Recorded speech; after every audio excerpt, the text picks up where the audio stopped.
15वीं सदी की यह कहानी है। किसी एक गांव में बहुत ज्ञानी पंडित रहा करता था।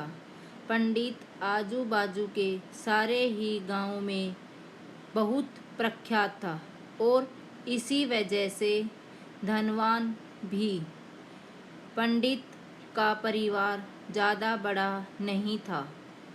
पंडित अपनी पत्नी के साथ अपने बहुत बड़े घर में अकेला रहता था, क्योंकि पंडित को कोई बेटा था नहीं और एक बेटी थी, जिसका विवाह पास के गांव वाले एक श्रीमंत लड़के से हो चुका था। पंडित ने शादी से पहले अपने होने वाले दामाद की अच्छे से जांच पड़ताल की थी और अपनी बेटी का भविष्य भी ठीक से पढ़ा था। तब जाकर उसने बेटी की शादी की थी। लेकिन चंद सालों में ही पंडित का दामाद बुरी आदतों के चंगुल में फंस गया।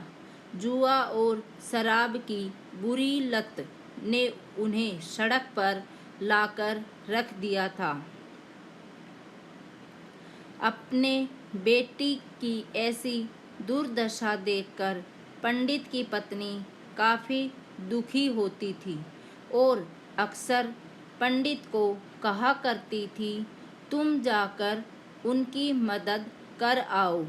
पंडित हमेशा अपनी बीवी को यह कहकर उनकी मदद करने के लिए मना कर देता था कि अभी कुछ समय, चाहे कितनी ही कोशिश कर ले, जो उनके नसीब में नहीं है वह उन्हें नहीं मिल पाएगा। पंडित की ऐसी बातों से उसकी पत्नी काफ़ी दुखी हो जाया करती थी और मन ही मन सोचती थी कि कैसा स्वार्थी पिता है, अपनी बेटी को इतने कष्टों में देखकर भी उसकी मदद करने के लिए मना करता है। आखिर भगवान ने जो इतना सारा धन धान्य दिया है उसका क्या करेंगे। हमें कोई और औलाद भी तो है नहीं, ले देकर एक बेटी, यही बेटी है, और उसके लिए भी कुछ नहीं करेंगे तो किसके लिए करेंगे। पंडित ऐसा नहीं सोचता था। ऐसा नहीं है कि पंडित अपनी पुत्री से प्रेम नहीं करता था, लेकिन उसने अपनी पुत्री की कुंडली इतने अच्छे से पढ़ी थी और वह यह पहले ही जानता था कि वह चाहे किसी भी लड़के से शादी करती, लेकिन उसके जीवन में यह समय आने वाला ही था और बिना इसे भुगते उसको छुटकारा नहीं मिलने वाला था। एक दिन खाने पीने के लिए भी मोहताज हो चुके पंडित के बेटी और दामाद घर आए।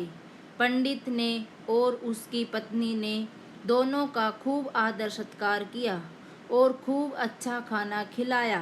बेटी और दामाद की पंडित से सहायता मांगने की हिम्मत न हुई, इसलिए वह बिना बोले ही वापस अपने घर को लौटने लगे।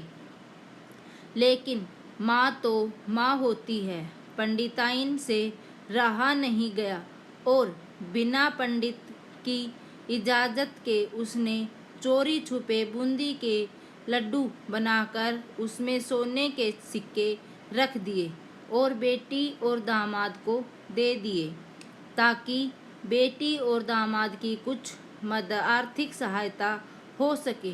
पंडिताइन यह भी जान गई थी कि बेटी और दामाद शर्म के मारे उनसे मदद नहीं मांग रहे थे, इसलिए उसने बेटी और दामाद को भी लड्डुओं में छिपे सिक्कों के बारे में कुछ नहीं बताया।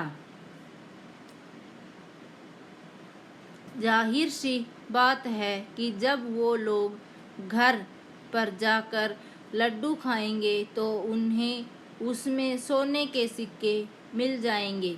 इस तरह बिना उनके मांगे ही उन तक मदद पहुंच जाएगी।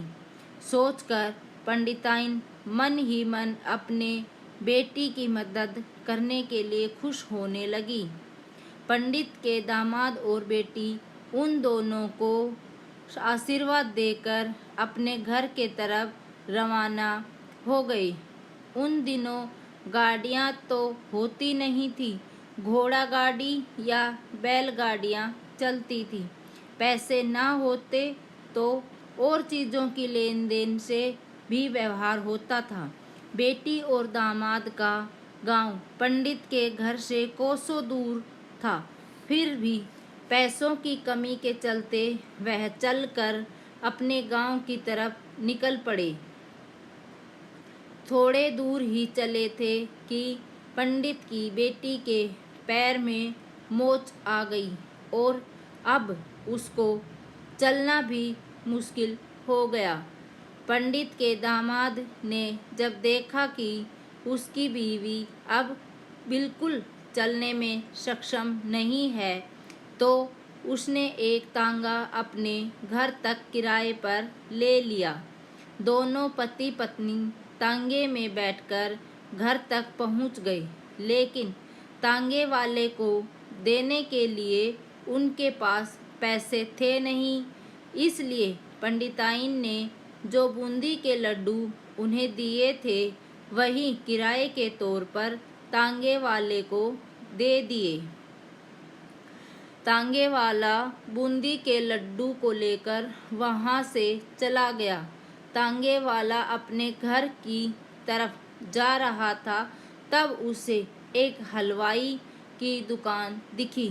उसने सोचा कि थोड़े से बूंदी के लड्डुओं से मेरे घर के लोगों का क्या पेट थोड़ी भरने वाला है।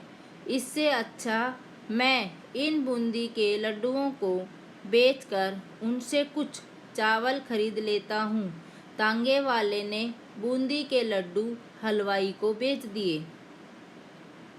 जिस गांव में वह हलवाई रहता था उसी गांव के एक आदमी ने अपने घर पर पूजा रखी थी और उसी पंडित को उस पूजा के लिए बुलाया था। पूजा में लगने वाले प्रसाद के लिए उस आदमी ने उसी हलवाई से बूंदी के लड्डू लिए जहां उस तांगे वाले ने बेचे थे। हलवाई ने भी उस आदमी को तांगे वाले से खरीदे हुए लड्डू दे दिए ताकि खराब ना हो जाए, क्योंकि वह नहीं जानता था यह लड्डू कब बने हैं। पूजा खत्म होने पर दक्षिणा और बूंदी के लड्डू लेकर जब पंडित अपने घर आया और खाना खाने बैठा तो प्रसाद में लाए बूंदी के लड्डू खाते वक्त लड्डू से सोने के सिक्का निकला। इस घटना को देखकर पंडिताइन की आंखों से आंसू बहने लगे।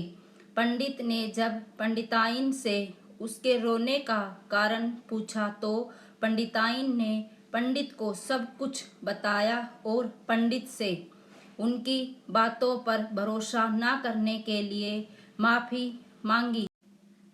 पंडित ने पंडिताइन के आंसू पोंछे और कहा कि तुम्हारी तरह मैं भी हमारी बेटी को बहुत प्रेम करता हूँ, लेकिन अगर हम उसकी अब मदद करते हैं तो दामाद हमसे हमेशा ऐसे ही मदद की अपेक्षा रखेगा और अपनी बुरी आदतों को कभी नहीं छोड़ेगा। पंडिताइन भी अब पंडित की बातों से सहमत हो गई। 2-3 महीने बीत गए। पंडित के दामाद और बेटी फिर से एक बार उसके घर आए और इस बार उनकी परिस्थिति पहले से बेहतर थी, क्योंकि पिछली बार खाली हाथ जाने के बाद दामाद ने नया काम शुरू किया था और अपनी सारी बुरी आदतें भी छोड़ दी थी। दोस्तों, नसीब का लिखा नहीं बदलता। यह कहानी आपको कैसी लगी? क्या आप भी नसीब पर भरोसा रखते हैं या फिर आप उन लोगों में से हैं जो अपना नसीब खुद अपने हाथों से लिखना चाहते हैं? दोस्तों, आपको हमारी कहानी कैसी लगी प्लीज कमेंट करके बताइए और हमारे चैनल को लाइक शेयर सब्सक्राइब जरूर करें। धन्यवाद।